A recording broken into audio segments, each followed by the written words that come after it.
UP में आज से आयोजित हो रही है सबसे बड़ी सिपाही भर्ती परीक्षा। प्रदेश के 67 जिलों में आज से 25 अगस्त और 30 और 31 अगस्त को पुलिस भर्ती परीक्षा होगी। कुल 60,244 आरक्षी पदों पर चयन के लिए 1,174 परीक्षा केंद्रों पर परीक्षा होगी। 5 दिनों में 2 पाली में 48,17,441 परीक्षार्थी परीक्षा देंगे। यूपी पुलिस भर्ती परीक्षा से पहले कड़ी सुरक्षा व्यवस्था। पुलिस के बड़े अधिकारियों ने परीक्षा केंद्रों का जायजा लिया। सभी परीक्षा केंद्रों पर पुलिस की पैनी नजर।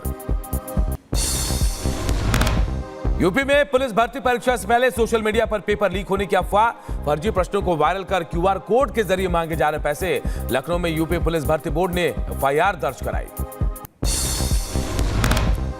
लखनऊ के चारबाग रेलवे स्टेशन पर अभ्यर्थियों के आने का सिलसिला जारी। अभ्यर्थियों ने योगी सरकार की तैयारियों पर संतोष जताया। योगी सरकार की सख्ती से इस बार पेपर लीक की संभावना नहीं दिख रही है। केंद्रीय गृह मंत्री अमित शाह आज से छत्तीसगढ़ के 3 दिवसीय दौरे पर रहेंगे। गृह मंत्री अमित शाह इस दौरान नक्सल विरोधी अभियान की कई बैठकों की अध्यक्षता करेंगे। 25 अगस्त को दिल्ली लौटेंगे अमित शाह। रक्षा मंत्री राजनाथ सिंह आज से अमेरिका की 4 दिवसीय यात्रा पर जाएंगे। वॉशिंगटन में राजनाथ सिंह अमेरिकी रक्षा सचिव लॉयड ऑस्टिन और राष्ट्रीय सुरक्षा सलाहकार जैक सुल्लिवन से मुलाकात करेंगे। भारत अमेरिका के बीच व्यापक वैश्विक रणनीतिक साझेदारी को बढ़ावा देने पर जोर रहेगा। झारखंड के जेएमएम सरकार के खिलाफ आज शक्ति प्रदर्शन करेगी बीजेपी। नौकरी की परीक्षाओं में धांधली, पर्चा लीक, परीक्षाओं के रिजल्ट में देरी समेत कई मुद्दों पर हेमंत सरकार को घेरने की तैयारी। बीजेपी की रैली को लेकर हेमंत सरकार पर गंभीर आरोप। बीजेपी नेता बाबूलाल मरांडी बोले, ऐतिहासिक मोरहाबादी मैदान में हेमंत सरकार की पुलिस ने की कंटीले तारों से घेराबंदी। रैली को प्रभावित करने की हो रही है कोशिश। लखनऊ के गुंडाबा इलाके में एक नाबालिग लड़के ने पिस्टल के साथ खुद को कमरे में बंद किया। बीच बीच में कर रहा हवाई फायरिंग। मौके पर पुलिस की टीम मौजूद है। नाबालिग लड़के को समझाने की कोशिश कर रही है पुलिस। उत्तर प्रदेश के बिजनौर में एक युवती ने युवक पर लगाया छेड़छाड़ का आरोप। आपत्तिजनक मैसेज करने का आरोप भी लगाया गया है। विरोध करने पर युवती को धमकी दी गई है। पुलिस ने एफआईआर दर्ज की। घटना के बाद इलाके में तनाव। वक्फ संशोधन बिल पर संसदीय समिति की पहली बैठक। विपक्षी सदस्यों ने विधेयक के प्रावधानों पर सवाल उठाए। वक्फ संशोधन बिल पर जमीयत उलेमाए हिंद और all India Muslim personal law board ने विरोध जताया। कहा, बिल के जरिए प्रॉपर्टी पर कब्जा करने का इरादा है। यूपी में उपचुनाव की तैयारियों का जायजा लेने के लिए गाजियाबाद का दौरा करेंगे सीएम योगी। 250 से अधिक नेताओं से मुलाकात करेंगे। दोपहर 3 बजे मुख्यमंत्री योगी आदित्यनाथ बैठक करेंगे। बैठक में उपचुनाव की तैयारियों पर चर्चा होगी। भारतीय महिला पहलवान विनेश फोगाट का दिल्ली पुलिस पर गंभीर आरोप। कहा, दिल्ली पुलिस ने भारतीय कुश्ती महासंघ के पूर्व अध्यक्ष ब्रजभूषण शरण के खिलाफ गवाही देने वालों की सुरक्षा हटाई। दिल्ली पुलिस ने आरोपों का खंडन किया है। भारत लाया गया नाभा जेल ब्रेक का mastermind Ramanjit Singh. Nabha jail break के मास्टरमाइंड रमनजीत सिंह को हांगकांग में प्रत्यर्पण के बाद सीबीआई और पंजाब पुलिस ने गिरफ्तार किया। नाभा जेल ब्रेक घटना का मुख्य साजिशकर्ता है रमनजीत सिंह। बिहार के पटना में शरेआम फायरिंग। पटना एम्स के सुरक्षा अधिकारी पर हमला। सुरक्षा अधिकारी की गाड़ी पर फायरिंग हुई। राजद नेता के भाई पर हमले का आरोप लगा है। यूपी के बुलंदशहर में डाकघर से लाखों रुपए लेकर फरार हुआ अज्ञात शख्स। पुलिस ने दर्ज किया केस। फरार आरोपी की तलाश में जुटी पुलिस। यूपी पुलिस भर्ती परीक्षा में शामिल होने वाले अभ्यर्थियों को रायबरेली परिवहन विभाग मुफ्त यात्रा की सुविधा दे रहा। अभ्यर्थियों को इसके लिए अपना प्रवेश पत्र दिखाना होगा। यूपी के बुलंदशहर की एमपी एमएलए कोर्ट ने सपा के पूर्व विधायक बंसी पहाड़िया को 3 साल 11 महीने की सजा और 51,000 रुपए का जुर्माना लगाया। आचार संहिता और कोविड नियमों का उल्लंघन करने पर साल 2022 में खुर्जा कोतवाली में मामला दर्ज हुआ था।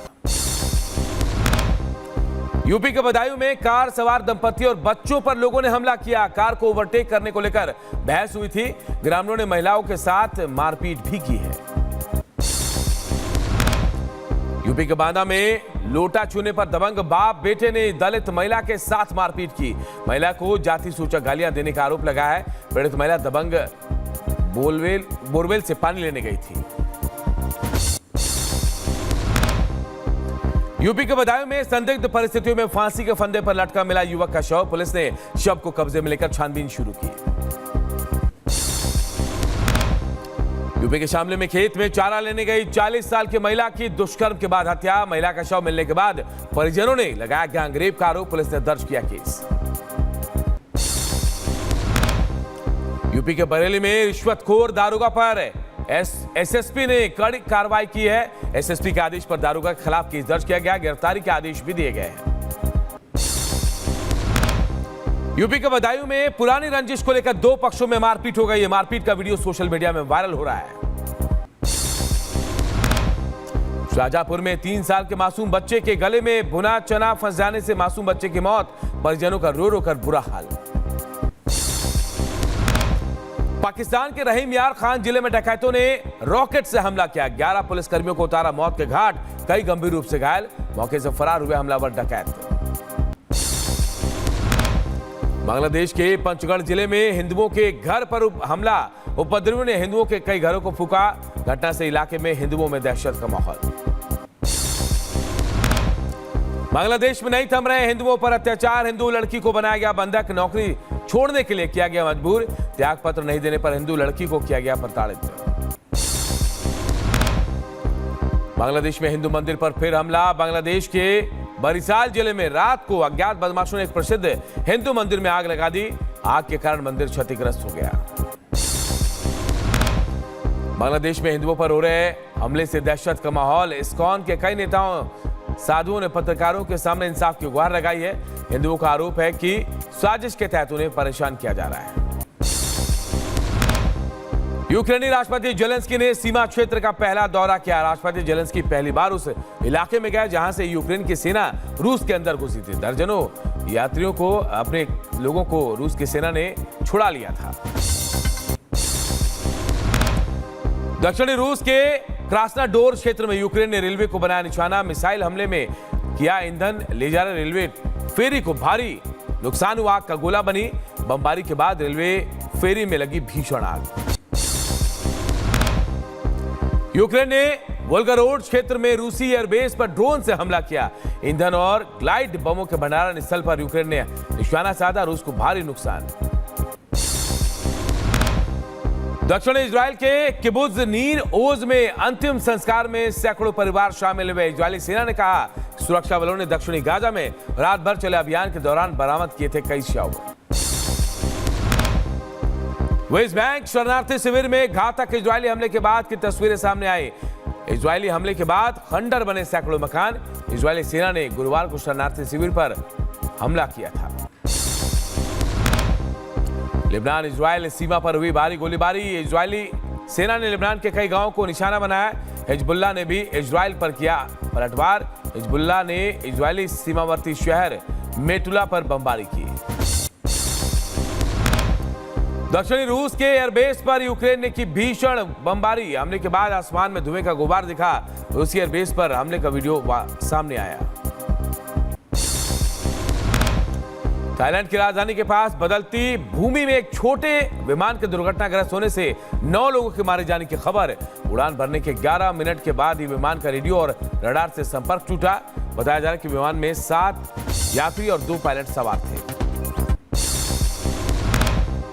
रूस ने मॉस्को से लेकर कई शहरों में मनाया झंडा दिवस। सभी क्षेत्रों को सफेद, नीले और लाल तिरंगे से सजाया गया। मॉस्को में एक मोटर रैली आयोजित की गई जिसमें 10,000 से ज्यादा लोगों ने हिस्सा लिया।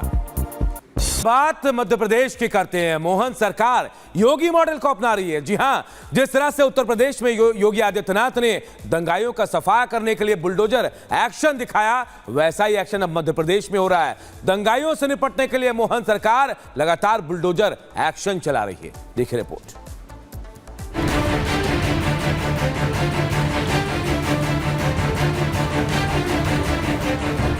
ये तस्वीर उन लोगों के लिए सबक है जो कानून को हाथ में लेने से नहीं हिचकते। ये तस्वीर उन लोगों के लिए सीख है जो युवाओं को बहकाने की कोशिश करते हैं। और ये तस्वीर एक नजीर है जो कानून से खिलवाड़ करने का प्रयास करते हैं। ये तस्वीर मध्य प्रदेश के छतरपुर की है और जिस घर को बुलडोजर से गिराया जा रहा है वो पूर्व सदर शहजाद हाजी का है। शहजाद अली पर आरोप है कि इसने धर्म के नाम पर युवाओं के मन में जहर घोला और थाने पर पथराव करने के लिए उकसाया। उस पत्थरबाजी में कई पुलिस वाले गंभीर रूप से घायल हो गए। फिर क्या था, पुलिस भी एक्शन में आई। पहले उपद्रवियों के खिलाफ मामला दर्ज किया और अगले दिन युवाओं को भड़काने वाले पर योगी मॉडल से कार्रवाई हो गई। लगातार कार्रवाई जारी है। एफआईआर में भी कई लोगों के ऊपर एफआईआर की है, लगातार धरपकड़ भी जारी है और आज भी प्रशासन और पुलिस के द्वारा मिलकर के एक जो अवैध निर्माण था उस पर भी कार्रवाई की जा रही है। तो इस प्रकार से सतत कार्रवाई जारी है। पूरे शहर में व्यवस्थाएं सामान्य हैं। ये तस्वीर एक संदेश है कि जो कानून को तोड़ेगा उसका अंजाम क्या होगा। छतरपुर में पत्थरबाजी करने वाले आरोपियों की परेड निकाली गई। वहीं इस मुद्दे पर अब राजनीति शुरू हो गई है। विपक्ष बुलडोजर की कार्रवाई पर सवाल उठा रहा है तो वहीं बीजेपी ने साफ कर दिया है कि अपराधियों के लिए मध्य प्रदेश में कोई जगह नहीं है। तो कारों को कुचलना, क्या तोड़ना उन्होंने जो किया है, उन्होंने जिस प्रकार का आतंक मचाने का काम किया, ऐसे अपराधी, ऐसे गुंडे छतरपुर में तो एक कदम पर नहीं चल सकते और प्रदेश के अंदर भी एक कदम पर नहीं चल सकते। ऐसे लोगों को निस्तनाबूद कर देंगे, किसी को नहीं छोड़ेंगे। छतरपुर की कार्रवाई पर शासन ने बहुत जमकर कार्रवाई की है। गुंडे मवाली कान खोलकर सुन लें, शांति से आवेदन दो, विचार किया जाएगा, नियम अनुसार काम होगा, बाबा साहब अम्बेडकर के संविधान का पूरा पालन होगा। अगर उत्पात मचाया, गुंडागिर्दी की तो नंग नंग तोड़ दिए जाएंगे।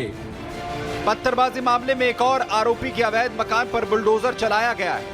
इतना ही नहीं, पुलिस ने करीब 150 लोगों के खिलाफ एफआईआर दर्ज की है। कुछ आरोपी पुलिस की गिरफ्त में हैं, तो कुछ आरोपियों की तलाश की जा रही है।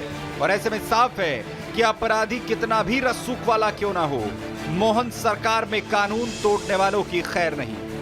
Bureau report, Republic Bharat.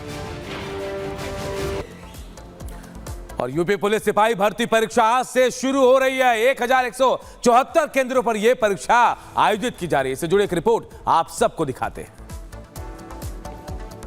UP police constable भर्ती परीक्षा आज से शुरू हो रही है, जो 31 अगस्त तक प्रदेश के 67 केंद्रों पर आयोजित की जाएगी। परीक्षा प्रत्येक दिन 2 शिफ्ट में होगी। पहली शिफ्ट सुबह 10 बजे से दोपहर 12 बजे तक, जबकि दूसरी शिफ्ट दोपहर 3 बजे से शाम 5 बजे तक चलेगी। पेपर से पहले सख्त सुरक्षा व्यवस्था का जायजा JCP law and order Amit Verma और जीआरपी एसपी प्रशांत वर्मा ने ली। उत्तर प्रदेश पुलिस सीधी भर्ती की परीक्षा है। इस अवसर पर जो भारी भीड़ संभालने के लिए आरएएफ, पुलिस बल, सिविल डिफेंस के साथ साथ जो जीआरपी और एमआरपीएफ संयुक्त रूप से यहाँ पर ड्यूटी लगाए हुए हैं ताकि किसी प्रकार से कोई दिक्कत किसी को ना आए। प्रदेश पुलिस में 60,244 पदों पर सीधी भर्ती के लिए लिखित परीक्षा आयोजित हो रही है, जिसके लिए 40 लाख से ज्यादा आवेदन आए हैं। जिन अभ्यर्थियों के आधार कार्ड की जानकारी